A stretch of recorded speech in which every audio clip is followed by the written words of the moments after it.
Hello दोस्तों, Dalip Hindi shorthand classes में आपका हार्दिक स्वागत है। दोस्तों, आज की डिक्टेशन दैनिक जागरण की संपादकीय डिक्टेशन है। डिक्टेशन की गति 100 शब्द प्रति मिनट होगी। डिक्टेशन स्टार्ट करते हैं 5 सेकंड बाद।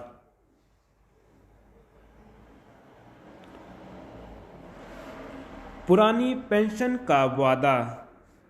त्रिपुरा विधानसभा चुनाव के लिए अपना घोषणा पत्र जारी करते हुए कांग्रेस के अन्य लोकलुभावन वादे करते हुए जिस तरह पुरानी पेंशन योजना लागू करने का भी वादा किया, उससे यह स्पष्ट है कि वह इसी मुद्दे पर चुनाव जीतने का सपना देख रही है।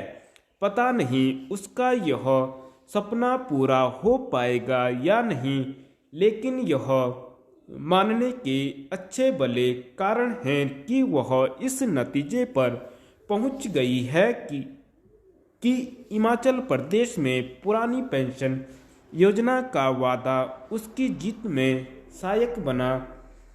चूंकि कांग्रेस शासित राजस्थान और छत्तीसगढ़ में भी पुरानी पेंशन योजना लागू करने का वादा कर दिया गया है, इसलिए हैरानी नहीं कि अन्य राज्यों में भी कांग्रेस पुरानी पेंशन योजना की वापसी के वादे के साथ चुनाव लड़ें। कांग्रेस की तरह अन्य विपक्षी दल भी पुरानी पेंशन योजना को अपनाते दिख रहे हैं। इनमें आम आदमी पार्टी और समाजवादी पार्टी प्रमुख हैं। हालांकि रिजर्व बैंक के साथ अनेक अर्थशास्त्रियों और यहां तक कि कांग्रेस के समय योजना आयोग के उपाध्यक्ष रहे मोंटेग सिंह अहलूवालिया यह कह चुके हैं कि पुरानी पेंशन योजना लागू करने का फैसला बेतुका है और यह वित्तीय दिवालियेपन का कारण बनेगा। लेकिन अन्य दलों की कौन कहे, स्वयं कांग्रेस भी उन्हें सुनने को तैयार नहीं है। जब यह स्पष्ट है कि पुरानी पेंशन योजना वित्तीय आपदा का कारण बनेगी, तब यह समझना कठिन है कि कांग्रेस समेत अन्य राजनीतिक दल उसकी वकालत क्यों कर रहे हैं। वित्तीय नियमों की ऐसी खुली अनदेखी आत्मघात के अलावा और कुछ नहीं। राजनीतिक दल इससे अपरिचित नहीं हो सकते कि वित्तीय नियमों की अनदेखी करना अर्थव्यवस्था के साथ भावी पीढ़ी को अंधकार में धकेलना है, लेकिन वे संकीर्ण राजनीतिक स्वार्थों को पूरा करने के लिए जानबूझकर जोखिम मोल रहे हैं।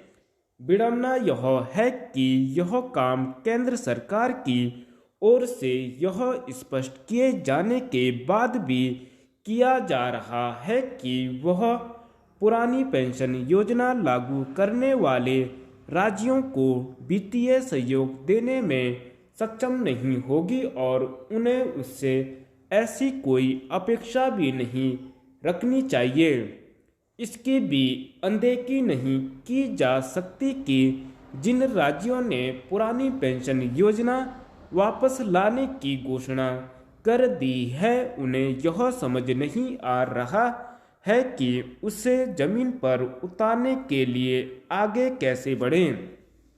इस कठिनाई के बाद भी आशंका यही है कि आने वाले दिनों में अन्य राज्य सरकारें वोट बैंक बनाने या फिर चुनाव जीतने के लिए पुरानी पेंशन योजना को लागू करने की घोषणा कर सकती हैं। इसे देखते हुए केंद्र सरकार को इस पर विचार करना चाहिए कि नई पेंशन योजना को आकर्षक कैसे बनाया जाए।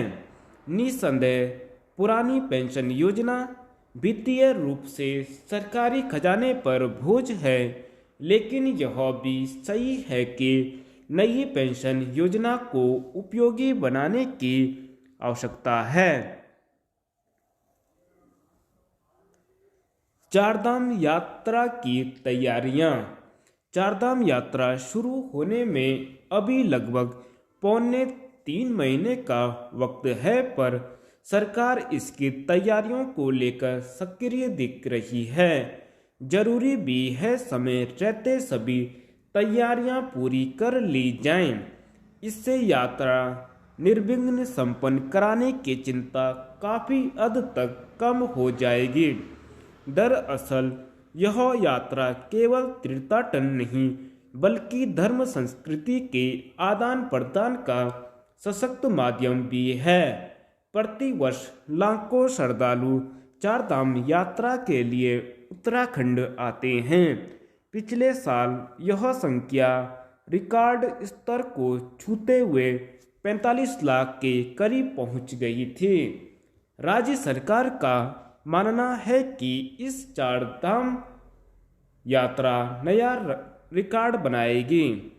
पुनर्निर्माण के बाद बाबा केदार के दर्शनों के प्रति श्रद्धालुओं का उत्साह देखने को मिला है। उसे देखते हुए ऐसी संभावनाओं को नकारा नहीं जा सकता है।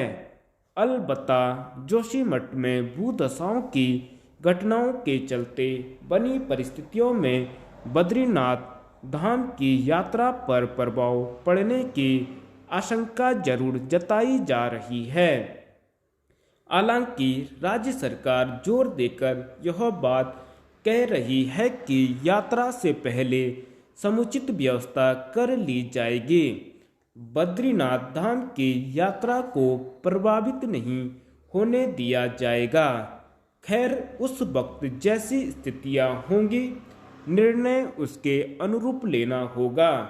अच्छी बात यह कि राज्य सरकार चारधाम यात्रा की तैयारियों को अभी से फर्क लेना चाह रही है। यात्री सुविधाओं पर विभागवार काम शुरू कर दिया गया है। यात्रा सुगम और सुरक्षित हो सके, इस पहलुओं पर गौर किया जा रहा है। विशेषकर स्वास्थ्य सुविधाओं के विस्तार पर सरकार काम कर रही है।